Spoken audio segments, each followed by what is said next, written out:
За сайн байцгаана уу ихэм сонсогчдоо. Медиа шоу подкастын маань шинэ дугаар эхэлж байна. Тэгээд өнөөдөр дугаарынхаа зочноор нэг шинэлэг одоо Монголд ирээд удаагүй байгаа сэтгүүлч залуу эмэгтэйг урьсан байна. Тэгэхээр Нью-Йорк хотод Reuters агентлагт сэтгүүлчээр ажиллаж байгаа. Одоо зуны амралтаар ирсэн байгаа юу эсвэл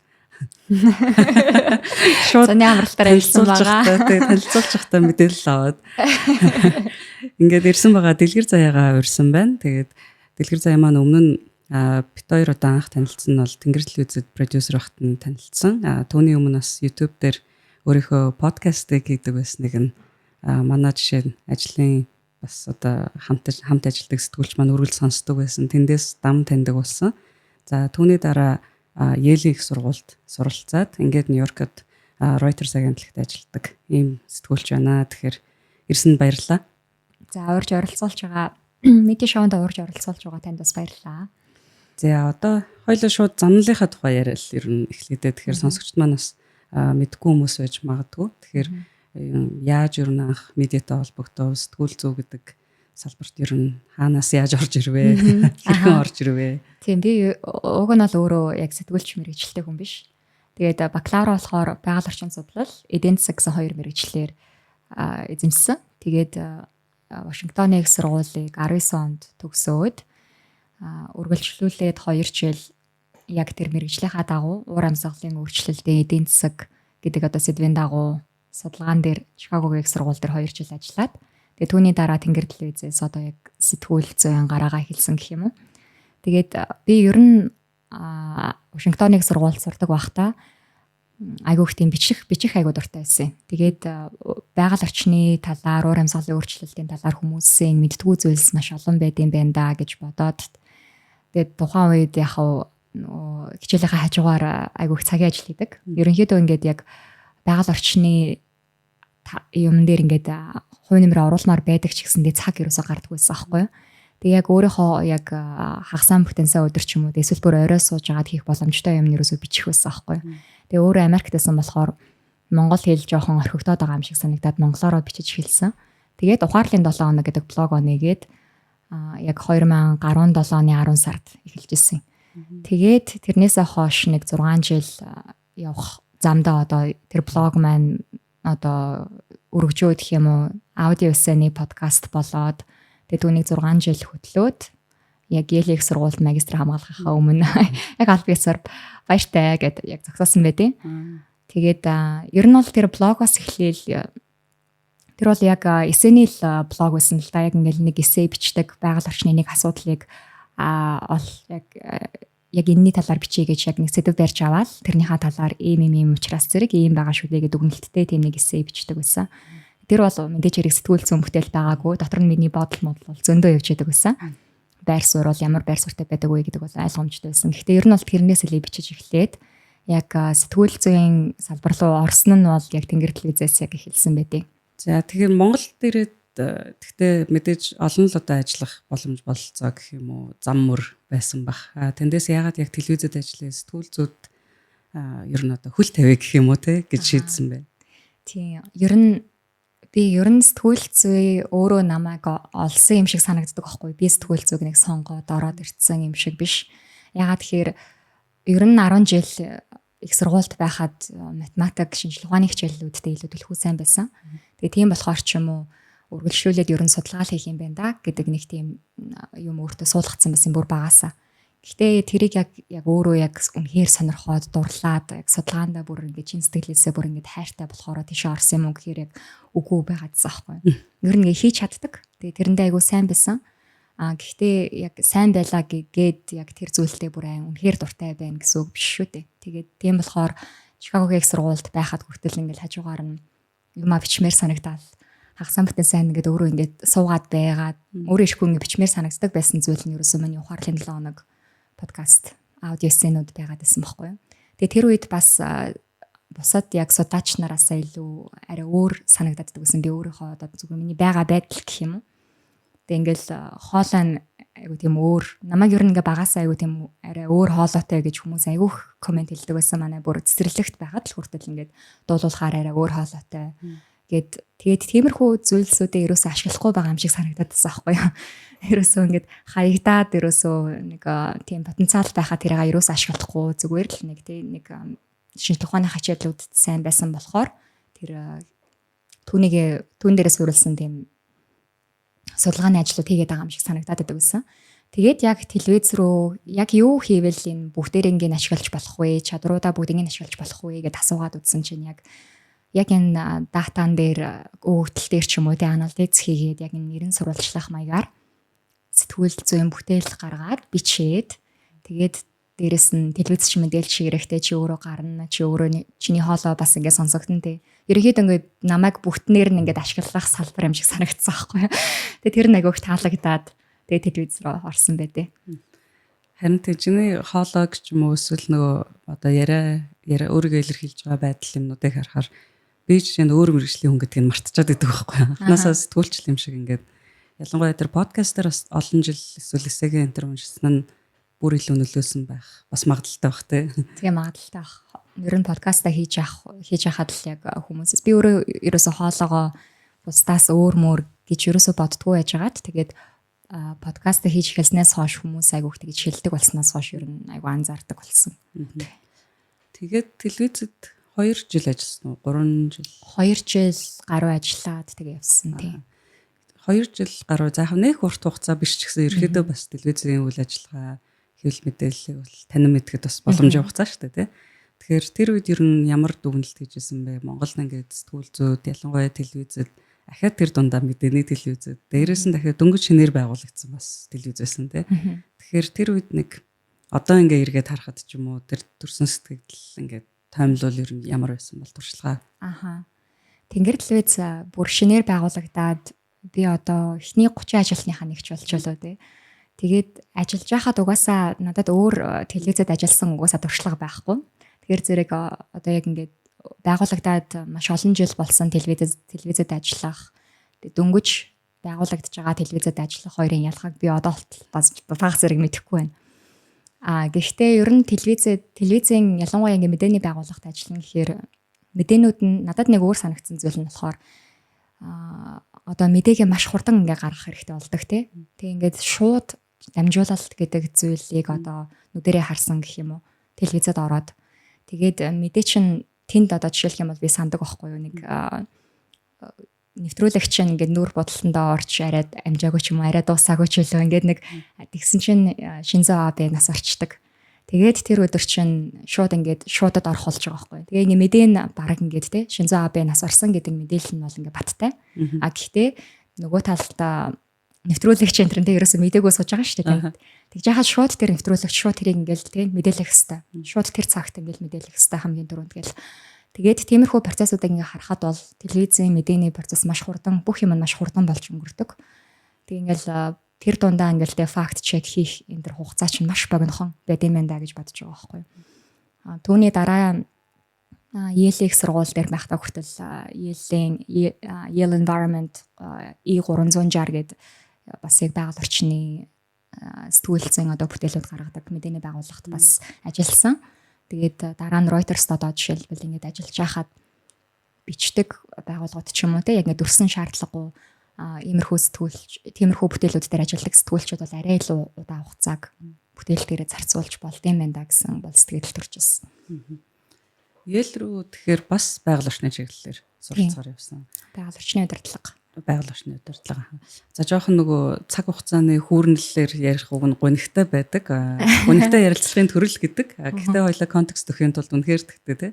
Тэр дараалалаар л явъя. Тэгэхээр тэгж ажиллаад яагаад тэгвэл эргээд магистрт явах болсон бэ тий. Магадгүй өмнө нь Америкт сурсан хүний хувьд гэхдээ өөр улс руу магадгүй явах сонголт ч бас байж болно тий. Тэгэхээр яагаад эргээд Америк руу тэгээд байгаль орчны чиглэлээр бодол гүнзгийрүүлэн тий суралцгаар ер нь явсан бэ. Явъя гэж бодов. Би ер нь өөрийгөө байгаль орчны хүн л гэж боддог анханасаа. Тэгээд миний яг үнэхээр яг сонирхож судалсан сэдв бол байгаль орчин анханасаа байсан. Дараа нь эдийн засгаар би давхар сурсан гэж хэлсэн дээ тий. Тэр ч гэсэндээ яг байгаль орчиндөө холбоотой байсан. Яагаад вэ гэхээр эдийн засгийн энэ арга барилыг бол би яг байгаль орчны энэ бохирдлыг хэмжих ч юм уу тий, зардлыг хэмжих нэг хэрэгсэл гэж хардаг. Тэгээд эдийн засгийн арга барил эконометриксийн энэ загварчлалын тусламжтайгаар байгаль орчинд болж байгаа үйл явцуудыг хэмжих боломжийг нь олгодог учраас эдийн засгийн чиглэлийг сонгож суралцсан. Тэгээд түүнийхээ бас хэргийг гаргаад төгснөхөө дараа яг уур амьсгалын өөрчлөлтийн энэ одоо нүүрс төрөгчийн зардлыг дэлхийд даяар одоо ямар зардалтай байвал зүгээр вэ? Түүн дээрээ суурлаад энэ улс орнууд бодлогынхоо түвшинд те нүүрс төрөгчийн татвар гэж авах бол тэр татвар хэдэн доллар байх ёстой вэ гэдэг тийм судалгаан дээр яг Барак Обамагийн одоо ахлах зөвлөх нь байсан. Майкл Гринстоуны доор яг ажиллаж тэнд 2 жилийн өнгөрүүлсэн байдаг. Тэгээд тийм болохоор ч юм уу ер нь би яг сэтгүүл зүйн чиглэлээр би байгаль орчны асуудлуудын талаар ингэж ярих сонирхолтой, түүнийг бичих нь надад сонирхолтой байдаг болохоор сэтгүүл зүйн салбар руу орсон. Гэхдээ яг үндсэн одоо миний сонирхол гэх юм уу? Тэр бол байгаль орчны салбар яг тэр яг хിവэрэ байсан болохоор үргэлжлүүлээд байгаль орчныхоо чиглэлээр байгаль орчны удирдлагаар ингээд суралцах гад явсан. Гэхдээ яг магистра ингээд сонгож байхдаа бас нэлээд эргэлцсэн л дээ. Тэгээд давхар бас хоёулаа бас подкаст хэлгээс өмнө бас ярьжсэн тий. Би ингээд сонголтоо хийж чадахгүй ер нь Колумбик сургуулийн юу явдаг ч юм уу гэд сэтгүүл зүйн чиглэлээр явдаг ч юм уу гэд тийшээгээ бас магистрийн хөтөлбөрт нь бас хэлсэх хөрөгдлөө өгцөн. Тэгээд тэнцсэн байсан. Тэгж байгаа л яг бодоол. Зүрхнийхээ дуудлагыг дагсан юм уу? Зүрхнийхээ дуудлагыг дагаал энэ чиглэлээрээ л ер нь мэрэгшээ даа гэж бодоол яг байгаль орчны чиглэлээрээ явсан. Тийм.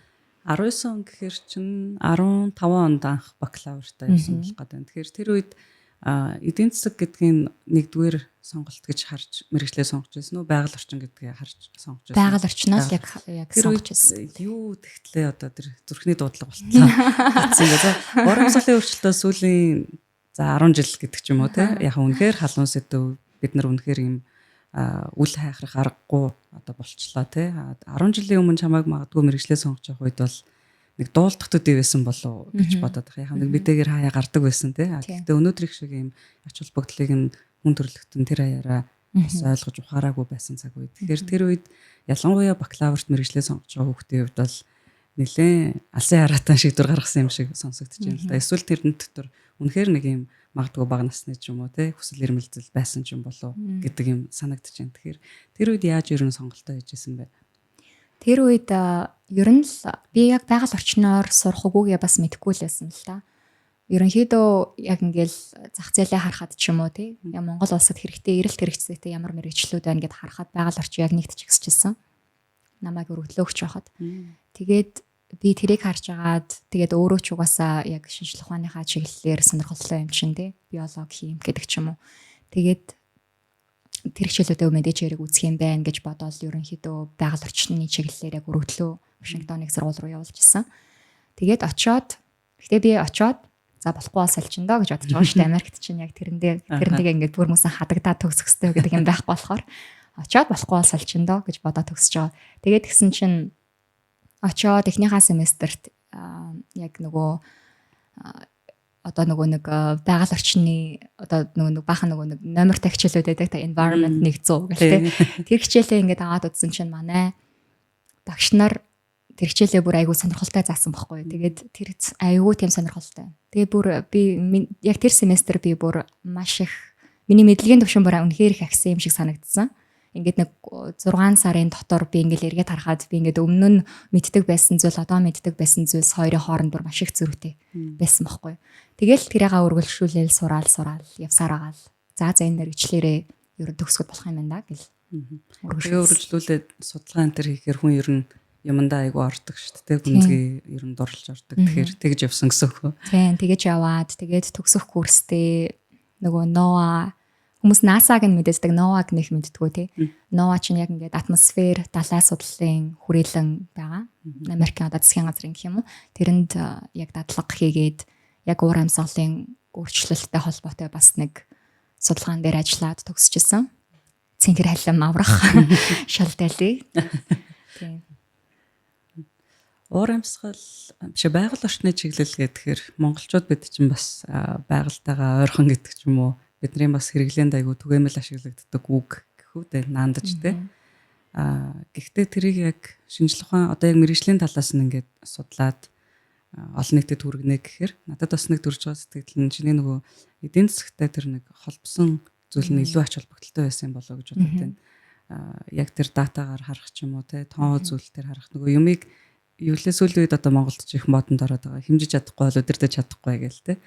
Тэгэхээр тэгж харах нь бас ийм хосолмол одоо зүйл нь бас их чухал ач холбогдолтой байсан болоо гэдэг. Тийм яг тийм. Угаасаа одоо Монголд ч гэлтгөө те ер нь дэлхийд даяараа ер нь хэмжиж чадахгүй л бол угаасаа юу болоод байгаагаа бүтнээр нь яг зургалж харж чадахгүй. Тийм болохоор яг л econometrics тэр эдийн засгийн загварчлалуудын тэр арга барил бол яг л тиймэрхүү л одоо боломжийг бусад одоо судлаачдад олгодог.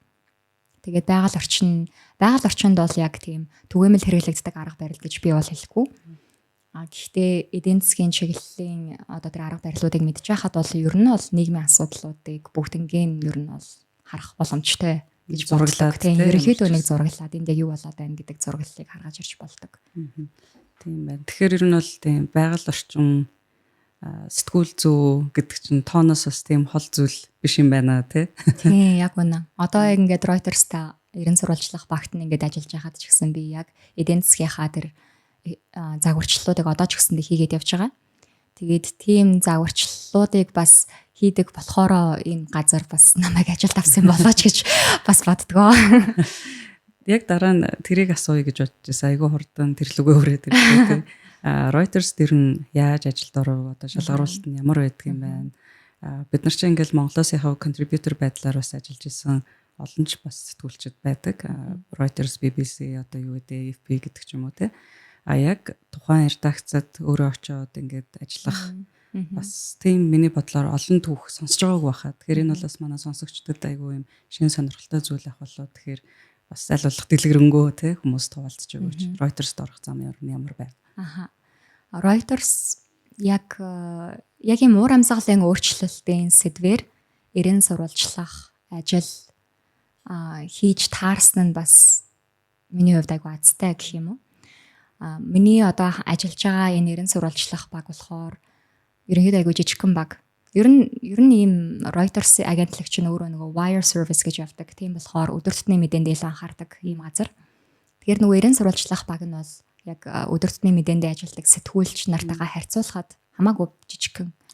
Тэгээд яг жижигхэн гэж байгаа гэсэндээ одоо нөгөө Нью-Йоркийн оффист бол нэлийн хэдэн хүмүүс, хэдэн 10 хүмүүс бол ажилладаг л да. Яг энэ сэдвийн дагуу болохоор зэрэг тэр хүмүүс нь болохоор зэрэг эрен сурвалжлах одоо ажиллаж байгаа тэр төслүүдийнх нь хугацаа нь бас хоорондоо ялгаатай.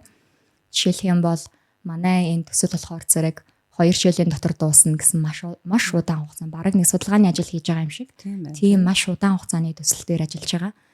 Тэгэнгүүт намайг одоо удирдаад явж байгаа манай ажлын удирдагч болохоор энээс өмнө болохоор зэрэг яг юуны харт амхины нэг хууль бус 8-ны тал дээр яг 2 жил ажиллаа тэр бүтээлээ зураг бүтээл гаргаж ирсэн. Тэгээд тэр бүтээл нь болохоор өнгөрсөн онд 2025 онд Pulitzer-ийн шагнал хүртсэн. Яг нэрэн сурвалжлах чиглэлээр.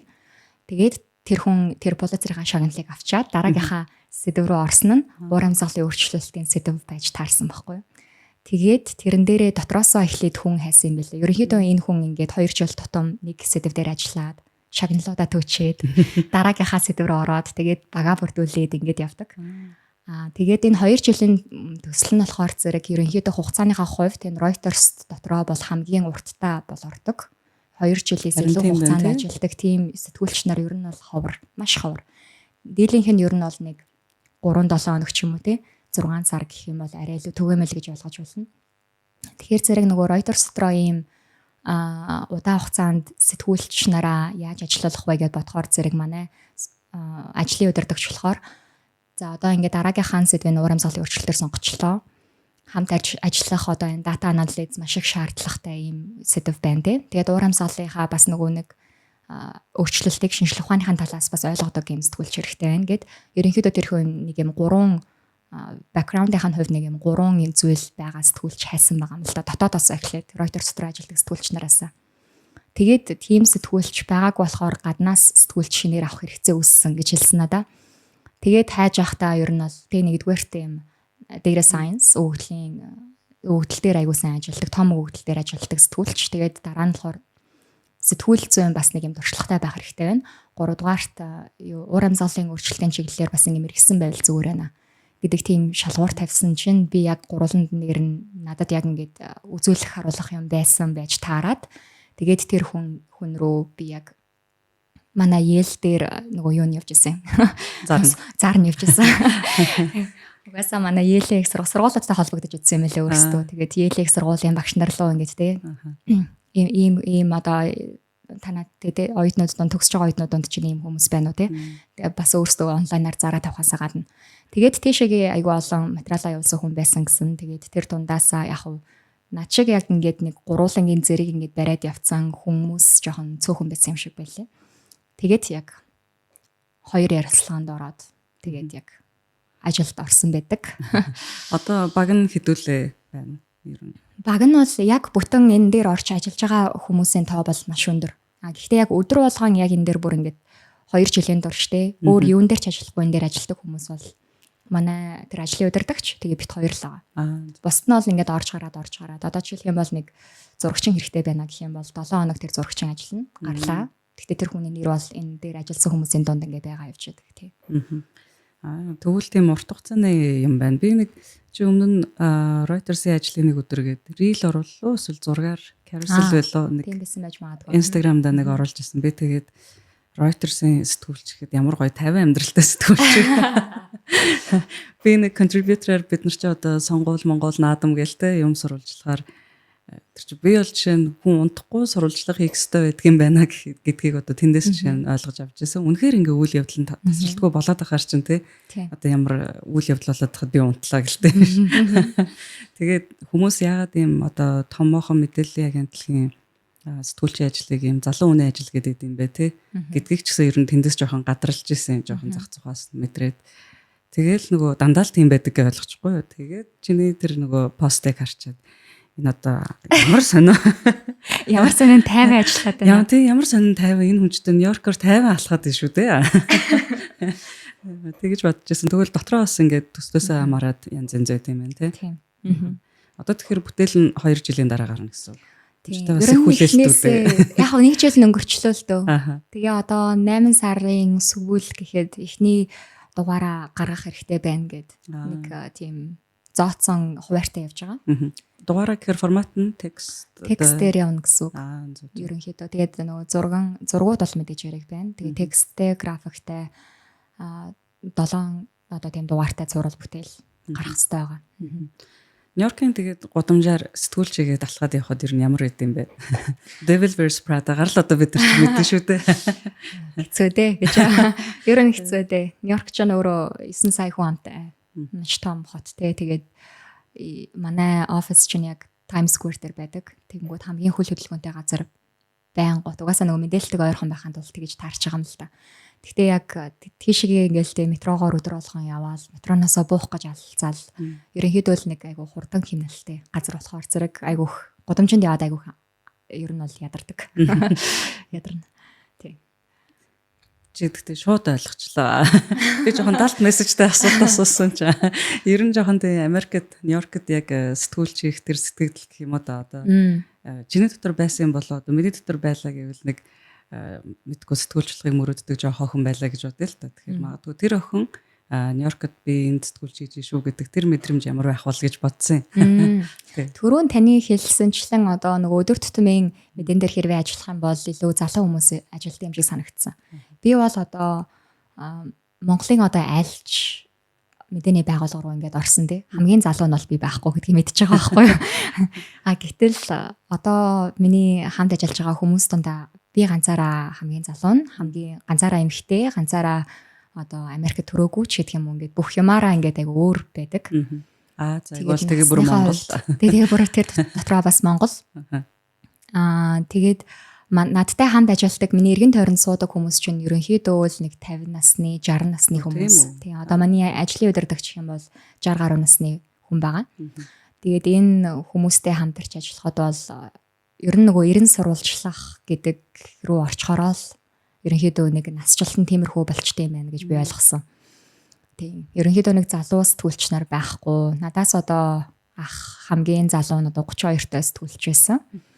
Тэгээд бусад хүмүүс нь бол ерөнхийдөө л нэг 50 60 насны хүмүүс байдаг болохоор өдөр тутмын мэдэн дээр хэрвээ ажиллах юм бол илүү арай жоохон залуу хүмүүстэй ажиллах бололцоо нэг бүрдэх юм шиг санагдсан тийм.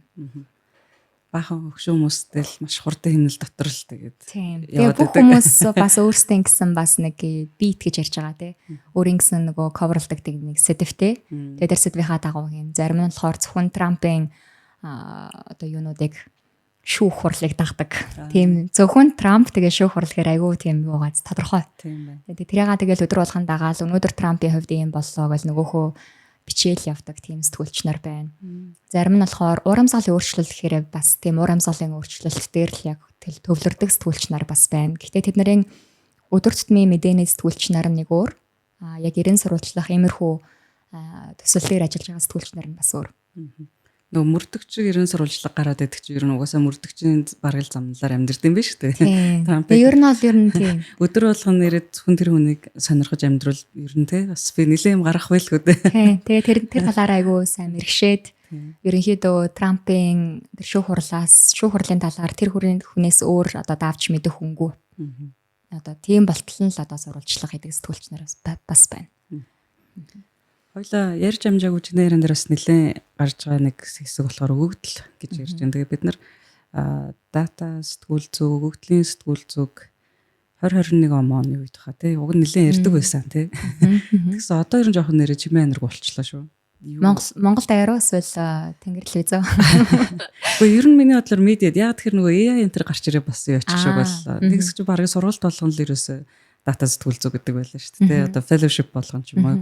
Одоо ингээ гүйлгээл харахаар ер нь AI гэдэг рүү мэдээж нэлээд орчлоо.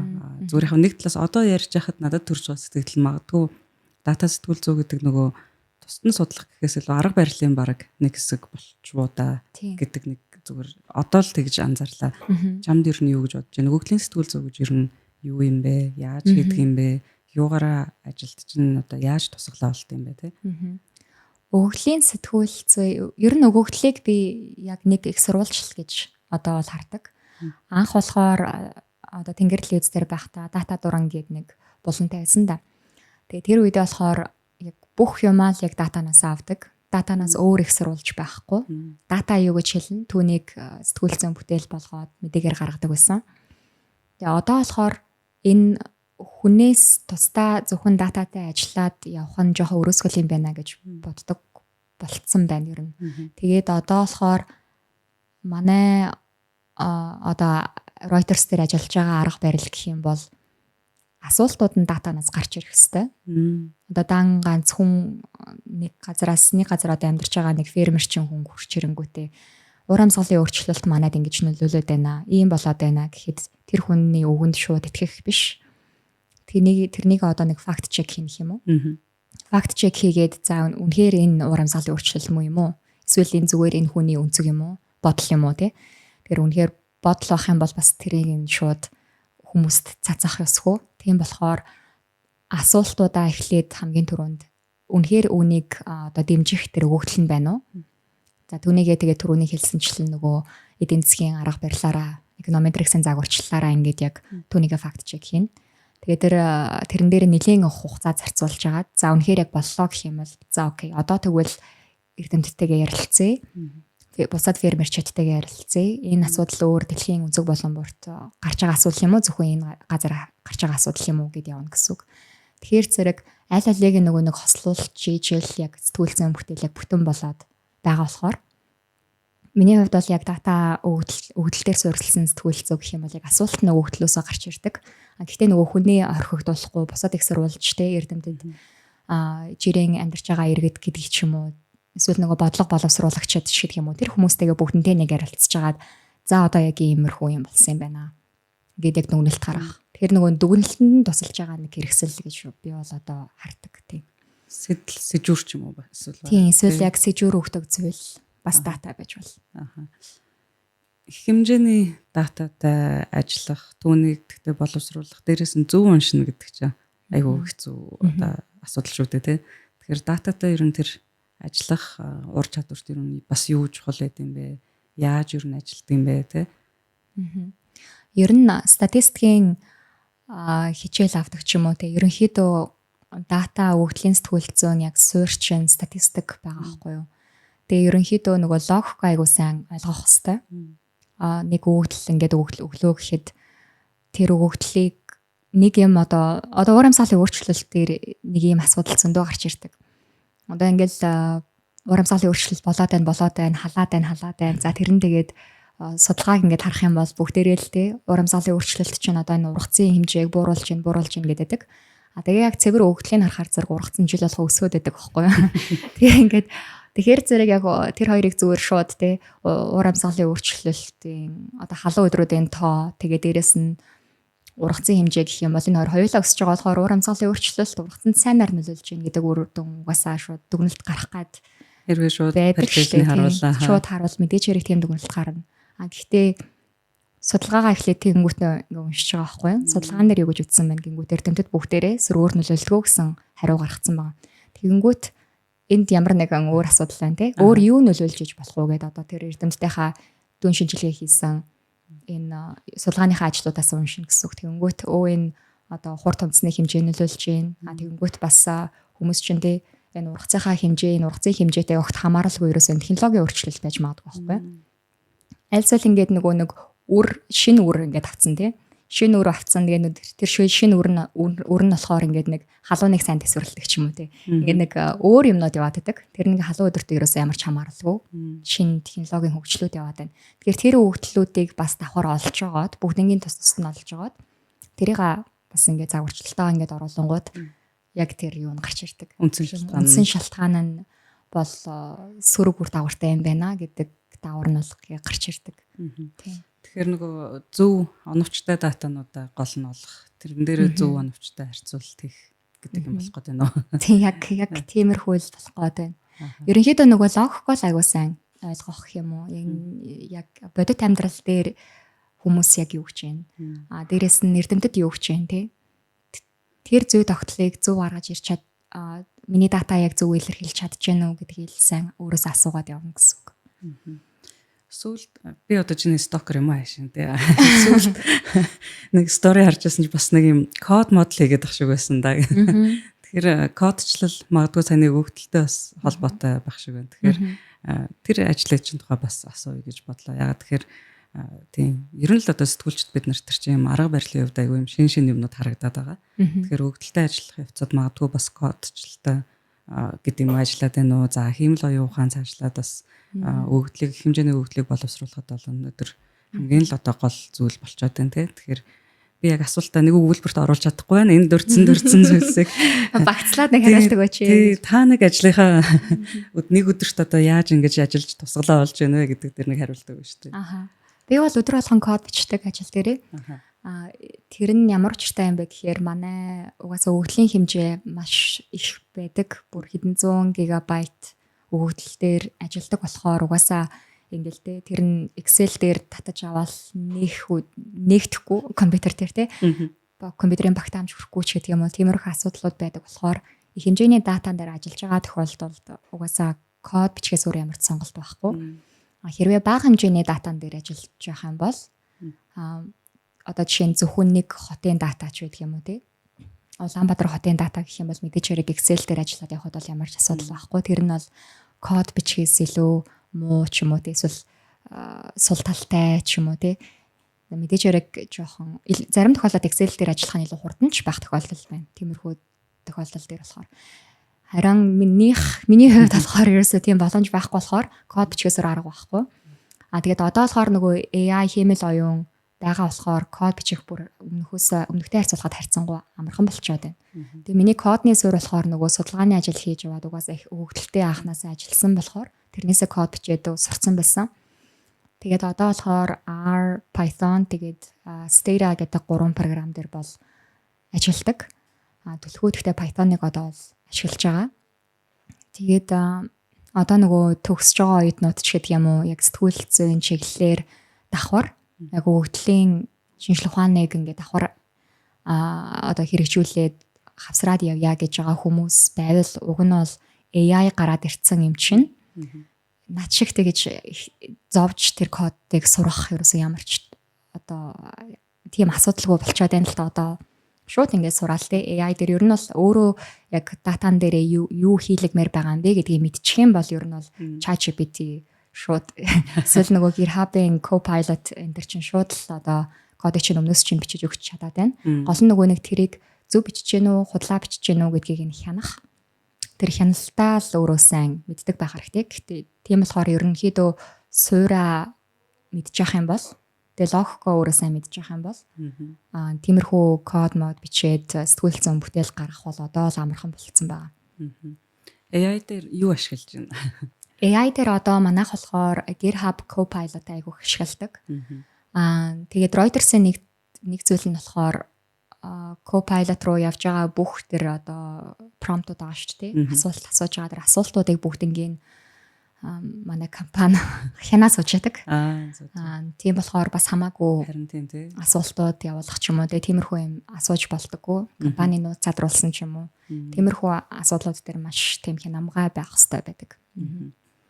Нөгөө бизнес байгууллагуудад зориулсан тэр чинь нэг дотоод тусдаа хувилбарууд бас байгаад байгаа шүү дээ. Тийм манайх бас ашигладаг. Тийм нээлттэй сан руу гэхдээ бас левгүй те гэдэг. Орохгүй л гэдэг. Тэгэхээр ер нь хянамгаал угаасаа байхгүй л тийм. Тийм хянамгай байхгүй бол айгүй болохгүй байгаа. Манайх бас дотооддоо тийм одоо Thomson албасны нэр нь Thomson Reuters шүү дээ. Reuters-ийн албасны нэр нь.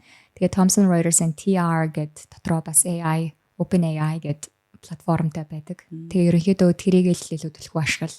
Уусаа ажлын компьютераас өөр шууд ChatGPT ч юм уу те гадны сайт руу орж угаасаа болтгоо. Зөвшөөрлгүй сайт руу ингээд шууд хорих юу гарч ирээд оруулдаг байхгүй юу? Гэртээ очиод нөгөө датагаа оруулчихлаа яана. Заримдаа бас тэгэж ажиллах тохиолдол байна.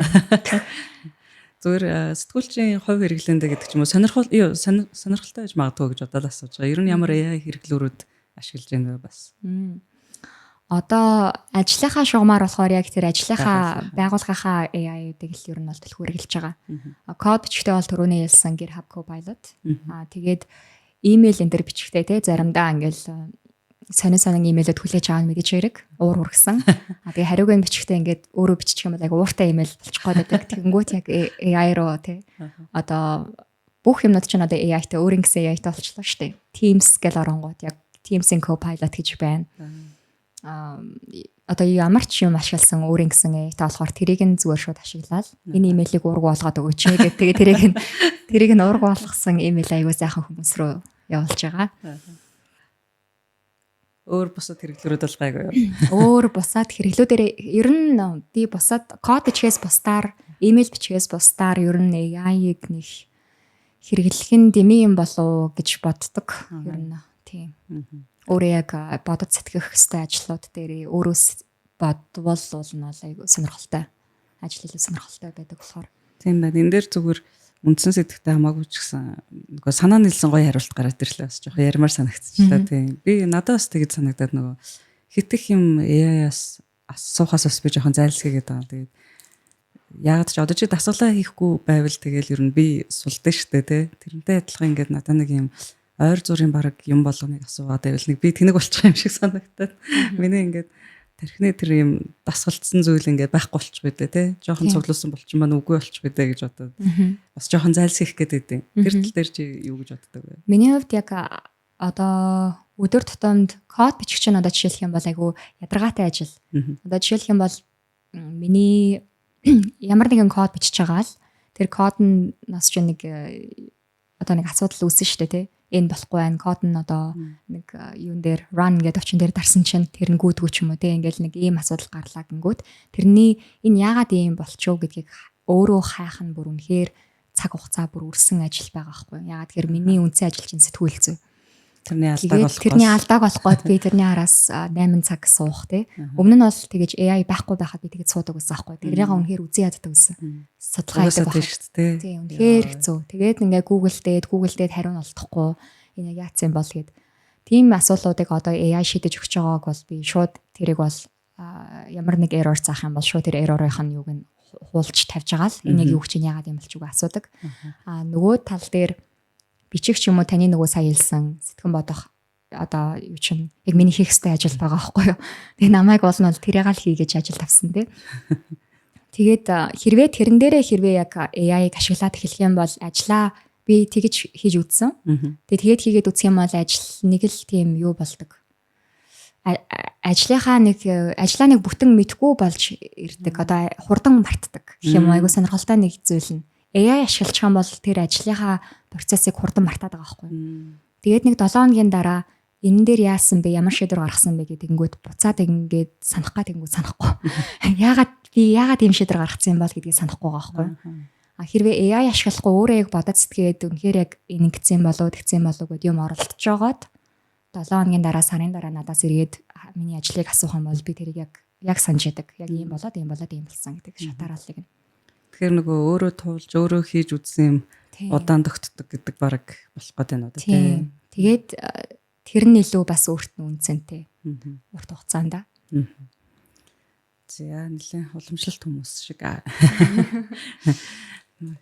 Дата уур амьсгал гэд ингээд ярьснаас ярихаар юм шинжлэх ухаанд суурьтай юм ингээд тооны хүн гэдэг нэг юм сэтгэл төрж байгаа. Тэгсэн чинь нөгөө хүмүүс маань сүлдө уран бүтээлч болоо кино хийгээ явцгаа. Тэгэхээр тэр киноны тухай одоо бас асууя гэж бодож байна. Тэгэхээр сонсогчтой бас танилцуулахад хүслийн хязгаар гэдэг те уур амьсгалын өөрчлөлтийн талаар Монгол малчин айлт одоо хэрхэн нөлөөлж байна вэ? За би нэг юм товч танилцуулчлаа. Илүү дэлгэрэнгүй бас өөрөө илүү тайлбарлах бах. Тэгэхээр тийм ямар ч гэсэн кино хийсэн. За тэр маань бас тэр маань гэнэ өөртөө хамаатуулж байна. Тэр кино чамгүй амжилт гаргасан те. Одоо хамгийн сүүлд харсан мэдээлэлээр бол Нью-Йоркийн бас нэг фестивалд гарахаар сонгогдсон байна гэж бодсон. Тэгээ кино чи нэг хийгээд дуусчихдаг юм биш үү? Одоо бараг 2 жил ингээл апдейт нь яваал байдаг маш олон хүнд ингээд үзэгчдэд бас хүрж явах шиг байна. Монголчуудад Монгол нүүдэлчдэд энэ уур амьсгалын өөрчлөлт хэрхэн нөлөөлж байна вэ? Соёл уламжлалт нь гэдгийг бас дэлхийд даяар олон хүмүүст таниулж байна. Тэгэхээр энэ уран бүтээлд анх бас яаж үүнийг одоо хийх болсон бэ те гэдэг талаас бас ярьж өгч тээ. Дээрэс нь кино хийж байгаагүй хүн шүү дээ. Тийм кино огт хийж байгаагүй байж байгаа. Тэгэхээр нөө сонсож байгаа хүн байл баримтат кино шүү гэдэг хэлээ те бас амар шүү зохиолч жижигчээ оруулаад тоглолсон кино биш байгаа шүү. Тийм баримтат кино хийсэн байгаа. 18 минутын богино хэмжээний кино. Тэгээд энэ киног болохоор Yale-ийн сургуульд сурч явах хоорондоо зуныхаа амралтаар хийсэн. Тэр маш богинохон хугацааг ер нь зарцуулсан гэж ойлгож байна. 17 хоногийн хугацаанд л ер нь бол хийсэн кино байхгүй юу? 17 хоног. 17 хоног. Ер нь 2 сар орчим хугацаанд хийсэн гэсэн үг. Тэгээд энэ киног болохоор нөгөө Pulitzer төвтэй хамтарч хийсэн. Pulitzer төвийн одоо fellow-оор сонгогдоод тэгээд тухайн fellow нь болохоор яг ийм уур амьсгалын өөрчлөлт эсвэл байгаль орчны ямар нэгэн асуудлын чиглэлээр ийм сэтгүүл зүйн бүтээл гаргах хэрэгтэй байсан. Тэгээ би уур амьсгалын өөрчлөлт дээр яг санаагаа явуулаад тэгээд тэр санаа сонгогдоод ингээд явсан байгаа. Ер нь бол Yale-ийн сургуулиас нэг оюутан шал оруулж авдаг. Тэгээд энэ киног болохоор яагаад хийх болсон юм бэ гэхээр одоо нэг шууд богинохон хариулт гэх юм бол ер нь телевизээ сансан гэх юм уу. Ингээд Yale-ийн сургууль нэг жил сураад телевизээс нэг жил ер нь бол хол ичиж байгаа байхгүй. Тэгээд тэр хоорондоо ирээдүйд ер нь одоо Yale E360 гээд байгууллагт ажиллаж исэн ч гэсэндээ тэр нөгөө бичдэг сэтгүүлцээ. Тэгэхээр текст хэлбэрээр юм гараадсан. Тэгэхээр ямар нэгэн байдлаар ингээд сэтгүүл зүйтэй холбоотой юмнууд. Гэхдээ нөгөө нэг камер ашиглаад юмнуудаа хиймээр байсан. Тэгээд би өөрөө продюсераар нь ажиллах. Ер нь өмнө нь продюсер хийжсэн болохоор продюсерын туршлага бол байсан. Ингээд фандинг яаж цуглуулах вэ? Хүмүүсээ яаж одоо ямар ажлыг яаж зохион байгуулах вэ? Ямар хугацаанд үнийг ер нь гаргачихад болох юм бэ ч юм уу. Төлөвлөгөөний юмнууд дээр бол асуудал байгаагүй. Гол асуудал нөгөө найруулга дээр байсан. Өмнө нь хийж байгааг болохоор яхаар айгу хэцүү байсан.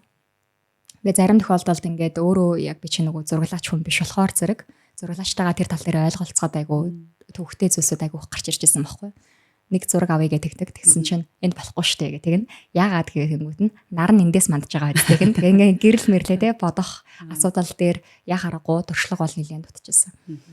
Гэхдээ ер нь бол баримтат кино хийгээд би бинийгаа ойлгох одоо тэм сэтгэлтэй хүмүүстэй хамтарч ажиллах юм бол ер нь болдгийм байна гэж бодсон.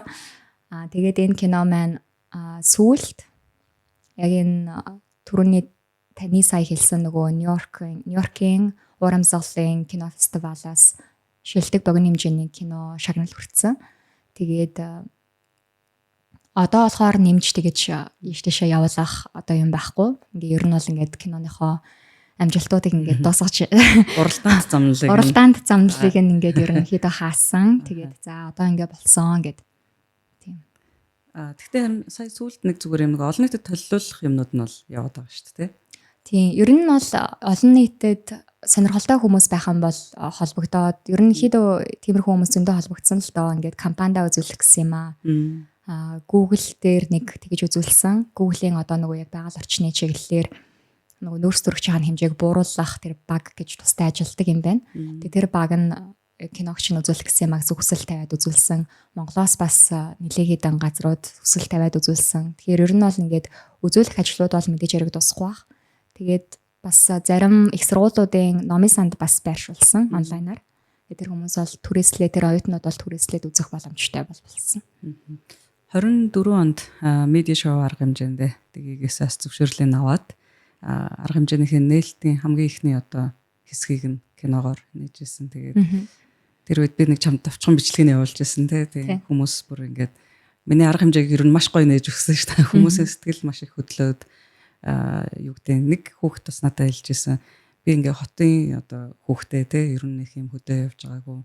Монгол гэдэг одоо тэр ёс уламжлалаа бас юм өдөр тутамдаа нэг юм мэдрээд гаргаад яж чаддаггүй. Гэтэл энэ киног үзээд би бүр ингээд би чинь монгол хүн. Тэгээ бас бид нар юу туулж байна вэ гэдгийг хүртэл ингээд мэдээд надад юм бүр айгүй юм сэтгэл хөдлөсөн. Маш олон уйлсан байсан. Надад нөгөө манайх чинь маш сайхан кино байлаа их уйллаа гэдэг дүгнэлт гаргадаг хүмүүс. Тэгээ тэрэн шиг маш олон хүн уйлсан, маш олон хүн бас чирээ алга ташаад айгүй гоё нээлт болж исэн. Тэгээ дашимд бас баярлаа.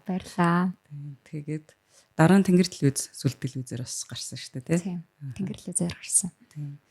Гихчлэнгээр бас Монголд бас цөөнгөн үзсэн баха тий. Үзээгүй хүмүүс ч гэсэн бас олон байгаа хаа. Тэг яг юм онлайн юугаар YouTube дээр ч юм уу тий албасаар тэгж байршуулаг болохоор. Энэ киног хийх явцад ер нь бас ямар сэтгэл төрж исэн бэ? Бид нар уур амьсгалын өөрчлөлт за Монгол нүүдэлчин одоо соёл аж ахуйд нөлөөлж байна гэж яриад байдаг те. Яг киноноос харахаар бас өөр байгаа нь одоо жишээ нь тэндээс харагдаж байгаа хүмүүс би энэ киног үзтлээ мэдсэнгүй гэдэг. Тэгэхээр магадгүй бас манай сонсогчдод тийм илүү одоо бодтой гэх юм уу тайлбар өөртөрсөн бас тэр сэтгэлдлээ яг яагаад тэр сэдв рүү орсон бэ те. Тэр чинь нэг унаач хүүхдийн тухай лөө. Тийм. 11 настай унаач хүүхдийн талаар тэгээд тэр унаач унж байгаа азаргыг нь яг манай киноны гол баатрын нэг болох бас амар сайхан гэж хүн яг тий одоо сойлго мойлго бүх юмнуудыг нь одоо хийгээд тий тэгээд өөрийнхөө дүүгээр унуулж байгаа байхгүй юу. Ер нь бол эхнэрийнх нь хамаатан хүүхэд байгаа байхгүй юу. Ерөнхийдөө хамаатнууд гэж ойлгож байна. Тэгээд би болохоор кино хийхдээ ерөнхийдөө нэг иймэрхүү гэр бүлийн хоорондын харилцааг гаргамаар санагдчихсан байхгүй юу. Одоо ингээ зүгээр нэг орчин үеийн тий нэг хүн ингээл нэг азаргаа нэг одоо нэг танихгүй хүүхдээр унуулдаг ч юм уу. Тэр чинь яг ингээ Монгол уламжлалт соёл биш байгаа байсан. Тэгээ би уул нь бол ингээд аав хүү хоёр хайжсан байхгүй юу. Тэгээ аав хүү хоёр хайжсан чинь аауд нэг хүүхэд нь унаач байх гэхээр зэрэг ерөнхийдөө нэг 8 настай хүүхдүүд байгаад байгаа. Унаач хүүхдүүд чинь би жижиг байвалсан ингээд ерөнхийдөө 8 настай хүүхэд унаад байгаа шүү дээ. Тэгээд 8 настай хүүхэдтэй болонгууд аав ээж нар нь 30 настай. 30 настай зарим нь 20 эдтэй тий залуу аав ээжүүд чинь тэгээд тэр хүмүүс чинь уур амьсгалын өөрчлөлтийнхөө талаар туршлага гэж байхгүй. Ягаад гэхээр уур амьсгалын өөрчлөлт чинь 30 жилдээ яг маш урт хугацаанд ингэж болоо тэр өөрчлөлтийг ингээ 30 жилийн өмнө юм байхад гэж ярих хүн хэрэгтэй байсан байхгүй. Амьдралын туршлага хэрэгтэй байсан байна. Амьдралын туршлага хэрэгтэй. Тэгээд тэр зууд те юмнуудыг яаж давж исэн. Ерөнхийдөө бас тэрийг байгаль орчноо бас шинжиж мэддэг. Тэнгүүт яг 30 настай гингүүт чинь ерөнхийдөө л нэг яг шинэ малчин бол биш. Гэхдээ нэг ганцаараа бие дааж амьдраад нэг одоо 8 жил болсон л хүн байгаа байхгүй тий. Тэгэхээр зэрэг тийм хүмүүс байсан болохоор кинонд тохирохгүй юм байна гэж үзээд тэгээд энэ гэр бүлийг сонгосон. Тэгээд амар сайхан ахын гэр бүл болохоор ер нь насны хувьд өөрийнх нь характерын хувьд ч гэдэг юм уу бүх юм ингээд айгу сайн зохицоод Монгол уламжлалаа айгу сайн мэддэг, Монголдоо айгу хайртай. мориндоо амар хайртай хүн байсан. Тэгээд энэ хайрыг нь хүмүүст би харуулахыг айгүй хичээсэн. Ягаад тэгэхээр одоо дата сэтгүүлцэн ч юм уу ер нь сэтгүүлцэн бүтээлүүд ч ер нь фактн дээр тулгуурлаж байгаа тий. Тэгэхээр энэ кино ч нь болохоор зэрэг яг ингэ сэтгэлийн энэ цаана болж байгаа эмоцийг айгүй сайн хөндөж өгдөг. Баримтат киног бас тийм болохоор бас хийхийг хүссэн. Монгол хүн яг Монгол уламжлал яс заншил тэгээ бүх юмдаа ямар хайртай юм бэ? Тэр нь эдийн засгийн ямар ч хэмжээгээр хэмжигдэхгүй зүйл байгаа юм л да. Тэгэхээр ингээд нүүдэлчин амьдралтай амар хайртай хүн түүнийг алдна гэдэг чинь ямар хэцүү зүйл юм бэ те? Тэр хүнд чинь тэр хүнийг зүгээр л те за та тэгвэл энэ газар очиод трактор барьчих ч юм уу те. Тэгээ зүгээр орлуулдаг эдийн засгийн ингээд юуг нь шидэж өгөөд орлуулдаг зүйл биш байгаа байхгүй. Тэгээ тийм болохоор баримтат кино бас хамгийн зөв хувилбар байсан болов уу гэж боддог. Бас тийм болохоор би бас юм фактуудаар нүдэд байхаас илүү зүгээр энэ хүмүүсийг яриулчихъя гэж бодсон. Нэг мэдээж хэрэг ярьсан зүйлсийг зүйлийг нь бол би аягүй сайн факт чек хийсэн өөрөө. Үнэхээр юм болоод байгаа мó гэд. Тэгээд явж хахад бол мал жижигэрч जैन. Тэгээ хинз мал ихтэй болж जैन. Тэгээ ингээд 10 жил 20 жилийн өмнөхтэй харьцуулахад айгүй жижигхэн малуудтай. Жижигхэн малтай болохоор зэрэг сүүний гарц нь муудсан, махных нь гарц нь муудсан. Тэгээд ийм хүмүүс чинь малынхаа тоог өсөхөөсөр аргагүй байдаг. Гэтэл давхар бэлчээр нь дороотой байдаг. Ингээд тийм. Тэгээд энэ хүмүүс чинь бас тий хүүхдүүдээ малчин болгох хүсэлтэй байдаг. Гэтэл давхар бас малчин болгомооргүй байдаг. Тэгээд нэг дилематай яваад байгаа байхгүй юу? Аль нь үнэн. Тэгээд алийг нь сонгох вэ гэдэг ийм хэцүү сонголтын өмнө ирсэн ийм хүмүүс болохоор зэрэг. Тэгээд энэ киноны туршид ингээ байн гардаг нэг сэдв нь болохоор хүсэл гэдэг зүйл байгаа тий. Тэгээд ийм хүсэж जैन. Гэхдээ энийг бас хүсэж जैन гэд хоорондоо эсрэгцсэн. Тэгээд тийм болохоор бас киногоо хүслийн хязгаар гэж нэрлэлсэн байдаг. Тийм. Тэгээд ерөнхийдөө би өөрөө бас айгүйх юм сурсан. Кино хийгээд айгүйх юм ухаарч ойлгож бас ямар их юм итгэхгүй байгаа юм бэ гэдгээ бас ойлгосон. Би чинь бас нэлээ их хугацааг Америкт өнгөрүүлсэн хүн байгаа байхгүй юу. Тэгээд Америкт байх хугацаанд дандаа л Монголтой холбоотой юмнууд хийж явдаг алсаас. Тэгээд ирээд яг Монголынхоо одоо хүмүүс яаж амьдарч байгааг ингээд хараад явж байхад бол тийм ерөнхийдөө л айгүй тийм ахыг уйлж байхад бол би дагаал уйлж ирсэн дээ ингээд айгүй тийм сэтгэлээрээ айгүй сайн холбогдсон гэх юм уу. Урамсгалын өөрчлөлтийн тухай яриад байсан чинь нэрээ одоо сар гаруун дараа манад ч одоо коп болох гэж байна шүү дээ.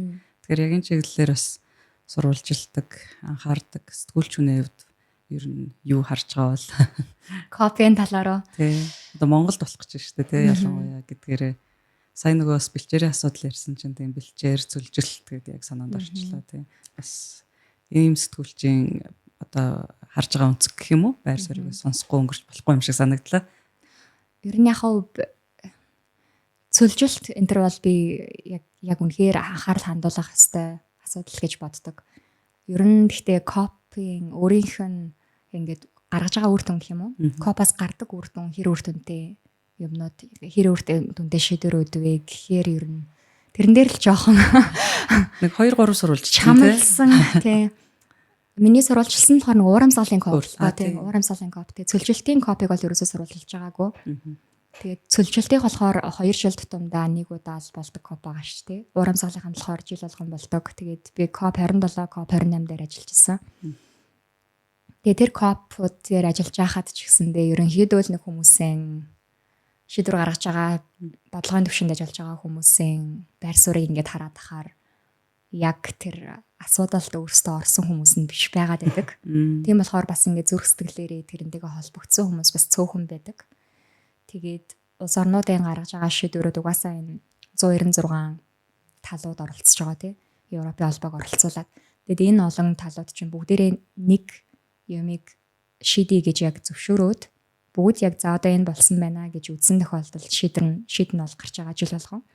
Тэгэнгүүт тэр хоорондоо ингээл байнга ингээл хилцэл хийгээл нэг нь ингэхгүй нөгөөх нь тэгнгээл би бинийгаа ингээд тий. Тэр 196 талыг бүгднгийг нь яг аз жаргалтай байлгах нь ч айгүй хэцүү. Тэгэхээр зэрэг гарч байгаа үр дүн нь ч гэсэндээ бас тийм ахицтай хурдан жоох удаан гэх юм уу. Тиймэрхүү тийм ер нь бол копиг айгүй удаан шийдвэр гаргасан дээр бол айгүй тийм удаан дагаад өгдөг тийм. Тэгээ уран цаглын өөрчлөлт дээр ялангуяа айгүй удаан шийдвэрүүд нь гарч байгаа. 27 удаа зохион байгуулагдчихэж шийдвэр гаргалтынхаа дээр эцсийн бичиг баримтан дээр шатах малтмал гэдэг үгийг анх удаага дурдчихээн гэдээ бодохгүй тий. Тэгэхээр зэрэг тэр бол маш удаан процесс байгаа байхгүй. 27 жил тэрийг арай л удаан тийм. Түүнтэй зэрэгцээд манай зөвлөлт гол нь маш хурдтай, маш өргөн болоод байна тийм. Усан энэ уур амьсгалын өөрчлөлтийнхаа хурдтай яг дүүцэж шийдвэр гаргаж чадахгүй л байгаа юм л да тийм. Тэгэхээр Монголд копос илүү анхаарал хандуулах хурд хэрэгтэй байна гэсэн үг үү? Тийм, ерөнхийдөө тийм. Тэгээ энэ малчтын амьдралд тий яаж нөлөөлж байна. Тэгээ бид нар чинь нөгөө нүүдэлчин соёлтой, уламжлалтай ийм арт түмэн гэж өөрсдөө тодорхойлоод үнийг бол хизээч алдах ёсгүй гэж үздэг штэ тий. Тэгэнгүүт яг энэ тэгэхээр зэрэг мал аж ахуйд суурилсан эдийн засгтай байж иж энэ арт түмэн чинь энэ уламжлалаа хадгалж үлдэх гэдэг шүү дээ. Тэгэнгүүт яг бодлогыг ингээ харахаар зэрэг яг мал аж ахуйд суурилж чадахгүй байгаад байна тий.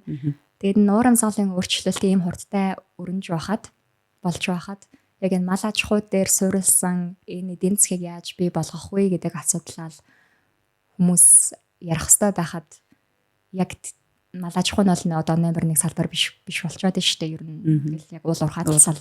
Тийм. Тэгэхээр зэрэг яг тэрэн дээр яг энэ бодлого боловсруулагчид нэг юм хийх хэрэгтэй байна. Гэтэ мал аж ахуй гэж аягүй ярьдیں۔ Тэ холбоо өгнөх явдаг юм тэ. Ярихын хувьд бол ярьдаг. Тэгээс та нөгөө өгдлөө харахаар нөгөөтг нь байхгүй болчиход байдаг. Тийм. За тэгэхээр сүүлийн асуулт болгоод асууя. Тэгэхээр подкастыг маань залуучууд одоо залуу сэтгүүлчид оюутнууд аягүй сонсдог. Тийм болохоор бас нэг тип маягтай гэх юм уу те асуулт байсан зүгээр ах гэж бодож байна. Гэхдээ хоёр талаас нь асуумаар байна. Нэгдүгээрт яг энэ байгаль орчны чиглэлээр мэрэгшиж одоо цаашдын одоо сурвалжлага бүтээлээ хийе гэж хүмүүс зориулсан нэг юм зөвлөгөө өгөөч гэж үсэх байна. Нөгөө талаас бас оюутнуудад ерөнхийдөө ирээдүрөө чиглэсэн ирээдүйд ажлын байрчин сэтгүүл зүй нэг ийм болох юм байна. Тийм учраас ийм ур чадвартай анхаараарай гэдэг ч юм уу те. Эсвэл өөрийгөө ийм хүн болгох гэдэг анхаараарай гэдэг ч юм уу. Нэг ийм хоёр өнцгөөс нь зөвлөгөө өгч гэж үсэх байна. Эхнийх нь болохоор байгаль орчноор сурч байгаа оюутнууд гэсэн. Эсвэл байгаль орчноор мэрэгшиж байгаа сэтгүүлчтэй. Тийм. Нөгөөх нь болохоор яг залуу одоо төгсөж байгаа тэр ирээдүйн ажлын байранд гарах гэж байгаа. Сэтгүүлч байх нь хамаагүй. Сэтгүүлчтэй. Бүгдээрээ сэтгүүлч. Бүгдээрээ сэтгүүлч. Сэтгүүлч болох гэж хүүхдүүдэд гэсэн үг байхгүй юу? Хүүхдүүдэд. Сэтгүүлч болох гэж байгаа хүмүүс гэх юм бол одоо миний өөрийнх нь туршлагаас харах юм бол заавал яг сэтгүүл зүгээр сураад заавал сэтгүүлч болох аль байхгүй. Зарим тохиолдолд бас өөрийн чинь одоо эзэмшиж байгаа мэрэгжил хэрвээ сэтгүүл зүгээр өөр юмар мэрэгшиж байгаа бол тий тэр нь бас давуу тал болох боломжтой гэдгийг бол би бол биеэрээ мэдрээд ингээд явж байна.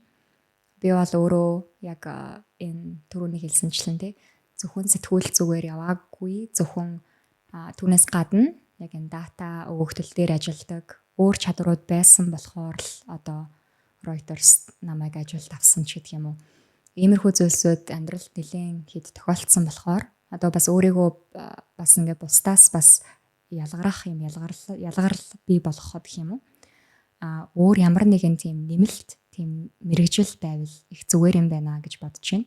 Хэрвээ сэтгүүл зүгээр ирээдүйд явах гэж байгаа бол тэгээд тэр нь эдийн засаг байж болно, бизнес байж болно тий. Өөрөө бас сонгох. Гэхдээ тэрийг маш сайн өөрөө бас мэдээд судлаад чин сэтгэлээсээ түүнийхээ хойноос бас ингээд сайн мэрэгшээд хэрвээ ингээд явах юм бол айгуу сайн ялгарл бий болд юм байна. Зөвхөн Монголд ч бас олон улсад бас ингээд ялгарлаа бий болгоод явах боломж өндөр байна. Байгаль орчны сэтгүүл зүйн чиглэлээр явах гэж байгаа хүмүүс гэх юм бол Монголд хийх ажил айгүй их байна. Тийм тэгээд нэг бодлын гоё шүү дээ тийм айгүй тийм ер нь бол ярих асуудлууд айгүй их байна. Тэгээд ялангуяа Монголын хувьд айгүй боломжтой санагддаг байхгүй юу? Яагаад тэгэхээр хүмүүс нь байгаль орчинд байгаа угаасаа л айгүй ойрхон өссөн. Байгалаа хамгаалах нь угаасаа Монголын уламжлал гэж хүмүүс айгүй хүлээж авдаг. Тэгээд зэрэг автоматар тэрэнд шууд ингээл Америк энтерт бол зарим үед айгүй их асуудалтай байдаг. Одоо ингээл байгалаа хамгаалах хэрэгтэй гингүүд нөгөөд бол тэгвэл миний ажил яах ингээд ярьдаг хүмүүс айгүй их байдаг. Тэгэнгүүт Монголын нөхцөл болохоор эсэргээрээ те бараг ингээд байгалаа хамгаалж ивэл одоо энэ яах вэ гэдэг сэтгэл зүйтэй хүмүүс айгүй их байдаг болохоор ерөнхийдөө байгаль орчны асуудлуудад яг ингээд бариад чиглэл яг тэрийг яг ингээд хүнд ойлгомжтой байдлаар үнэхээр тайлбарлаж чадах юм бол анхаарал хандуулаад ялгарлаа бий болгож чадах юм сэтгүүлчд дутагдж байгаа. Тэгээ бас энэ үгээр бас мэрэгсэн сэтгүүлчд айгүй ховор байдаг яг байгаль орчны. Тэгэхээр зэрэг үүн дээр бас ялгарл бий болгох айгүйх тийм том орон зай байна гэж харж байна.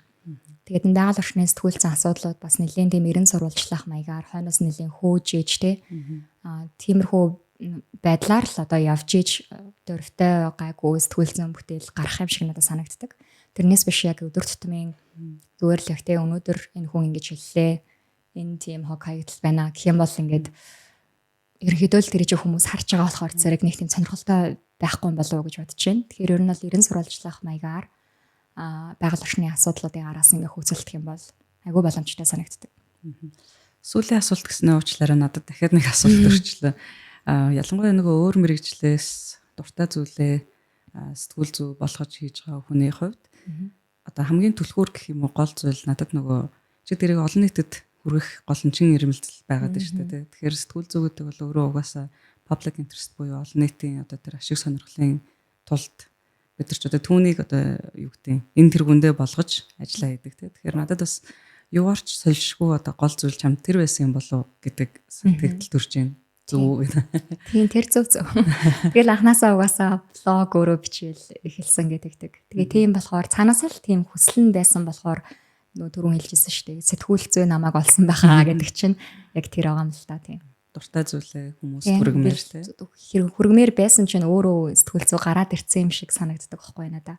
Тийм. За энэ зан дээр явж исэн юм биш үү? Тийм ер нь бол яг тэгж таарсан.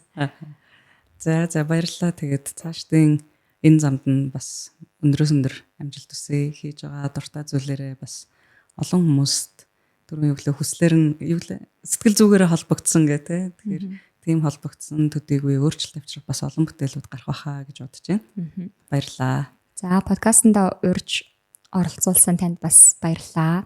Тэгээд сонсож байгаа сонсогчд нартаа бас ажлын өндөр амжилт хүсье.